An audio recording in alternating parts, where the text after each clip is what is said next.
En el nombre del Padre, y del Hijo, y del Espíritu Santo. Amén. Ven, Espíritu Divino, manda tu luz desde el cielo. Padre amoroso del pobre, don en tus dones espléndido. Luz que penetra las almas, fuente del mayor consuelo. Ven, dulce huésped del alma, descanso de nuestro esfuerzo, tregua en el duro trabajo, brisa en las horas de fuego, gozo que enjuga las lágrimas y reconforta en los duelos. Entra hasta el fondo del alma, divina luz, y enriquécenos. Mira el vacío del hombre si tú le faltas por dentro. Mira el poder del pecado cuando no envías tu aliento. Riega la tierra en sequía, sana el corazón enfermo, lava las manchas, infunde calor de vida en el hielo. Toma el espíritu indómito, guía al que tuerce el sendero. Reparte tus 7 dones según la fe de tus siervos. Por tu bondad y tu gracia, dale al esfuerzo su mérito. Salva al que busca salvarse y danos tu gozo eterno. Amén. Lectura del libro de los Hechos de los Apóstoles, capítulo 28. Cuando llegamos a Roma, le permitieron a Pablo vivir por su cuenta en una casa con un soldado que lo vigilara. 3 días después convocó a los judíos principales. Cuando se reunieron les dijo: Hermanos, estoy aquí preso sin haber hecho nada contra el pueblo ni las tradiciones de nuestros padres. En Jerusalén me entregaron a los romanos. Me interrogaron y querían ponerme en libertad porque no encontraban nada que mereciera la muerte. Pero como los judíos se oponían, tuve que apelar al César, aunque no es que tenga intención de acusar a mi pueblo. Por este motivo he querido verlos y hablar con ustedes, pues por la esperanza de Israel llevo encima estas cadenas. Vivió allí 2 años enteros a su propia costa, recibiendo a todos los que acudían, predicándoles el reino de Dios y enseñando lo que se refiere al Señor Jesucristo con toda libertad, sin estorbos. Palabra de Dios, te alabamos, Señor.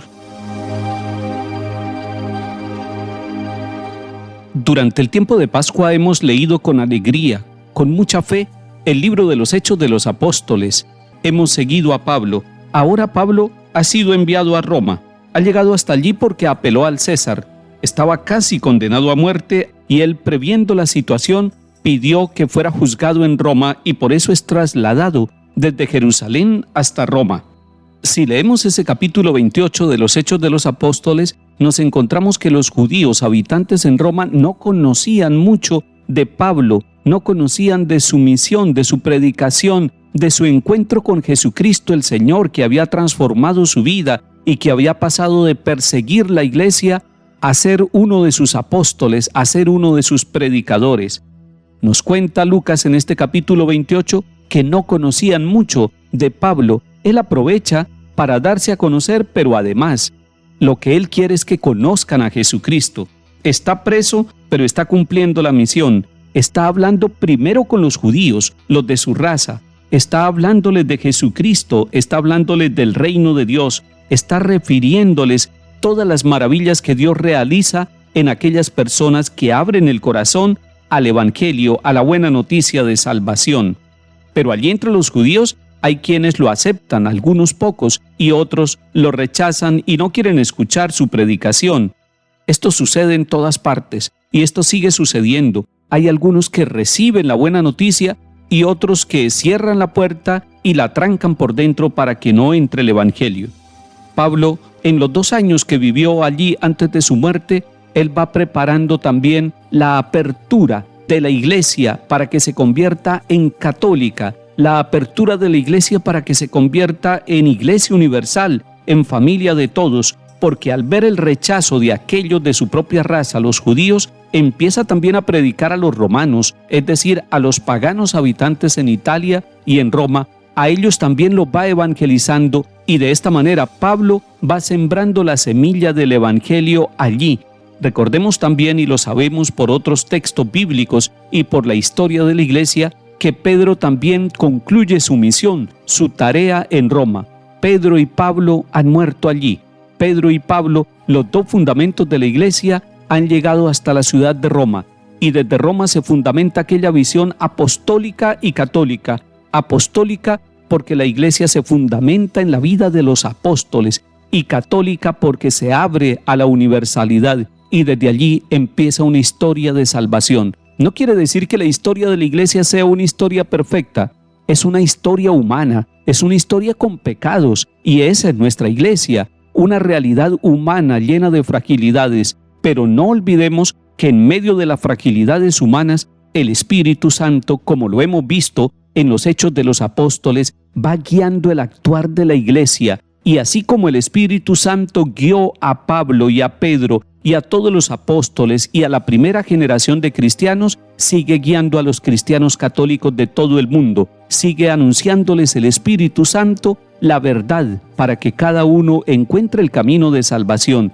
El Espíritu Santo va suscitando en pequeñas comunidades, en parroquias, los dones y los carismas para que hombres y mujeres puedan sentirse miembros del cuerpo de Cristo, del pueblo de Dios.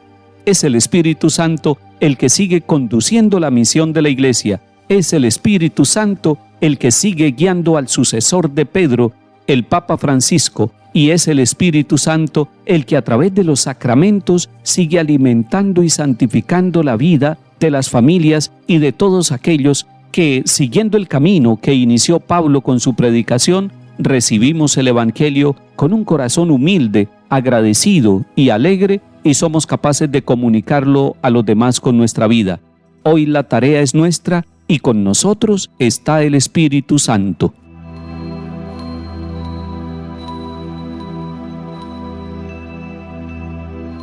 Salmo 10. El Señor está en su templo santo, el Señor tiene su trono en el cielo. Sus ojos están observando, sus pupilas examinan a los hombres. El Señor examina a inocentes y culpables, y al que ama la violencia, Él lo odia. Porque el Señor es justo y ama la justicia, los buenos verán su rostro. Lectura del Santo Evangelio según San Juan, capítulo 21. En aquel tiempo, Pedro, volviéndose, vio que lo seguía el discípulo a quien Jesús tanto amaba, el mismo que en la cena se había apoyado en su pecho y le había preguntado: Señor, ¿quién es el que te va a entregar? Al verlo, Pedro dice a Jesús: Señor, ¿y este qué? Jesús le contesta: Si quiero que se quede hasta que yo venga, ¿a ti qué? Tú sígueme.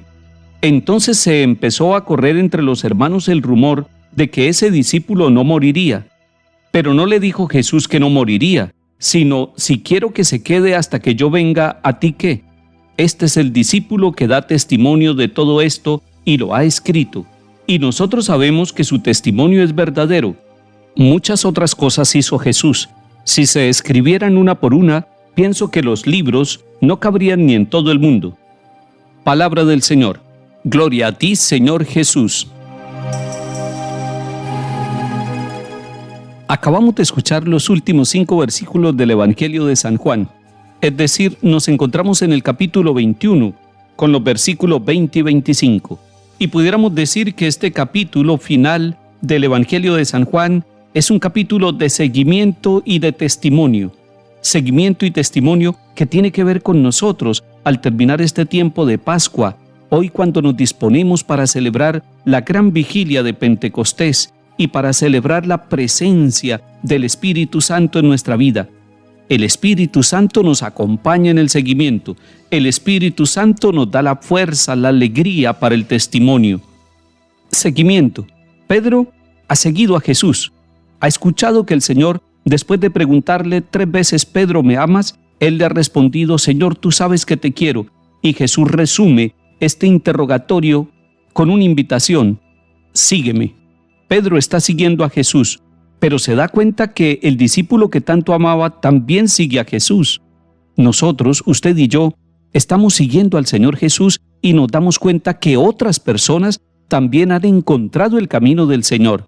Y eso, en vez de entristecernos, debe alegrarnos, y ojalá nosotros pudiéramos tomar de la mano a aquel que viene también buscando el camino del Señor. El seguimiento es más hermoso cuando lo hacemos como iglesia.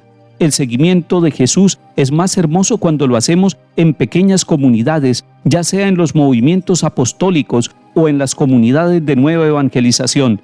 Pero también, ojalá que nuestra pequeña comunidad llamada familia fuera una comunidad seguidora del Señor Jesús. Pero este último capítulo también enfatiza el testimonio y decimos que el testimonio está dinamizado por la presencia del Espíritu Santo en nuestra vida personal y en la vida de la iglesia. El Evangelio de Juan quedó escrito y terminó en el capítulo 21.